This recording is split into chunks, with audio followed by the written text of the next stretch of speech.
अस्सलाम वालेकुम दोस्तों, आज मैं आपके लिए लाया हूँ पेरिडोट स्टोन के लॉट।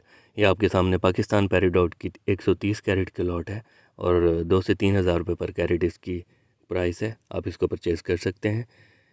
ये नाइजेरियन कंट्री की लॉट है, रफ़ लॉट। 3000 कैरेट इसका वज़न है और ये 300 से लेकर 500 के दरमियान इसकी प्राइस है पर कैरेट। आप इसको परचेज़ कर सकते हैं पूरे लॉट को। ये पाकिस्तान का पेरिडोट है, 10 कैरेट इसका वज़न है और इसकी प्राइस जो है वो 1500 रुपये पर कैरेट है।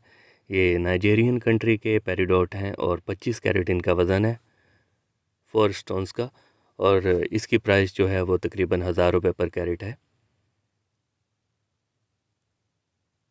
स्टोन की प्राइस हमेशा उसकी क्वालिटी के हिसाब से होती है। मैं हमेशा हर वीडियो में कहता हूँ, जितनी अच्छी क्वालिटी होगी उस हिसाब से इसकी प्राइस बनेगी। ये तंजानिया कंट्री के सफ़ायर हैं और 70 कैरेट इस पूरी लॉट का वज़न है और इसकी प्राइस है तकरीबन 1500 से 2000 पर कैरेट।